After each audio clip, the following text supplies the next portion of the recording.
ખેડૂત મિત્રો નમસ્કાર। આજે આપણે વાત કરવાના છે ઉનાળુનો મહત્ત્વનો પાક એટલે કે તેલીબિયાંનો તલ કે તલ છે તે ખેડૂતો માટે ખૂબ અગત્યનો પાક હોય છે।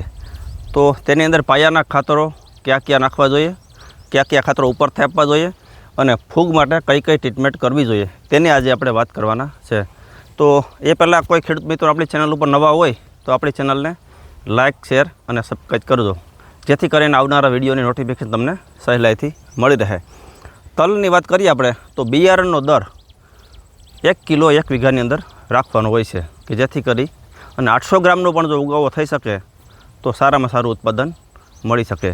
ત્યાર પછી પાયાના ખાતરની અંદર ડીએપી 15 કિલો અને પોટાશ 10 કિલો પાયાની અંદર આપવાનું હોય છે।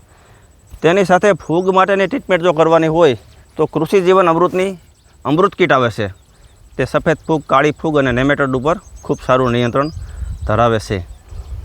ત્યારબાદ પિયતની વાત કરીએ તો કોરવાણ અને છાંટ ત્યાર પછી આપણે 20 થી 22 દિવસે પહેલું પિયત આપવાનું છે કે જેથી કરીને થોડોક લાંઘો પડી જાય અને ફૂટ પણ સારી પડે।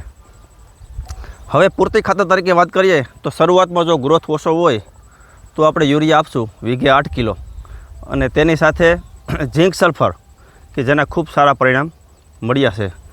ખાતરની વાત કરીએ તો મહત્ત્વના તત્વો NPK, નાઇટ્રોજન, ફોસ્ફરસ અને પોટાશ, ત્યાર પછીનું ઝીંક અને સલ્ફર તે પણ એટલું જ મહત્ત્વનું છે।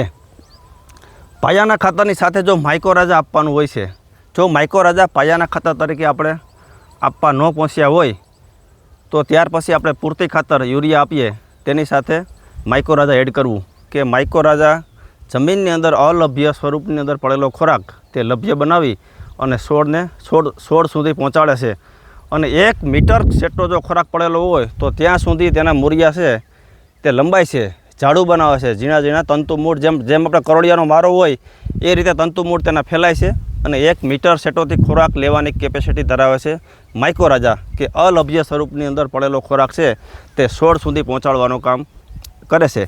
ત્યાર પછી બીજી વખત જ્યારે આપણે ખાતર આપીએ ત્યારે આપણે કાર્બનયુક્ત ખાતર છે તે યુરિયાની સાથે આપવા જોઈએ કે જેથી કરીને આપણી જમીનની અંદર કાર્બનની ખૂબ જ ઉણપ રહેલી છે તો તે છોડનો વિકાસ ખૂબ સારો રહે। આ તલની આપણે વાત કરીએ તો આપણે 1 વીઘાની અંદર 1100 ગ્રામ વાવેલા છે એટલે ઘાટા થઈ ગયા થોડાક, પણ 1 કિલો વાવેલા હોય તો ખૂબ સારું રહેશે। આ જે ટ્રીટમેન્ટ હું જો બોલ્યો છે તે બધી આ તલની અંદર ટ્રીટમેન્ટ આપણે કરેલી છે। તો આ એનું હવે ખેડૂત મિત્રો વાત કરશો કે એટલો બધો ખર્ચો યુરિયા, DAP, 12, 16, ઝીંક, સલ્ફર, કૃષિ જીવનની કીટ છે, પછી કોઈ ઓર્ગેનિક કાર્બન છે અને આપણે ડૉક્ટર પૂણિયમ તે પણ આની અંદર પીવડાવેલું છે, તો એટલો ખર્ચો આપણે જોશું તો આપણે એમ લાગશે કે ખર્ચો ખૂબ વધી જાય છે, પણ તેની સામે રિઝલ્ટ પણ આપણી સામે જ છે કે તમે જોઈ શકો છો કે તલની હાઇટ ખૂબ સારી આવી છે અને ઉત્પાદન પણ ખૂબ સારું આવશે અને ફ્લાવરિંગ જો એકદમ ઘાટું ફ્લાવરિંગ છે। ઘાટું ફ્લાવરિંગ ક્યારે લાગશે કે જમીન છોડને જરૂરી કરતાં વધારે તત્વો અથવા તો વધારે જથ્થો ખાતરનો અંદર પડેલો હોય છે ત્યારે ઝીંડવાની બાજુમાંથી બીજું ઝીંડવું નીકળશે। આવી રીતે ખાતરની અંદર વ્યવસ્થિત ખર્ચો કરી આડેધડ ઉપયોગ નથી કરવાનો, યુરિયા છે, DAP છે, ઓવરડોઝ નથી કરવાનો, માપની અંદર નાખવાના છે। એની સાથે માઇક્રોન્યુટ્રન છે, માઇકોરાજા છે અને કાર્બનયુક્ત ખોરાકો, કાર્બનયુક્ત ખાતરો છે તે આપવાના છે।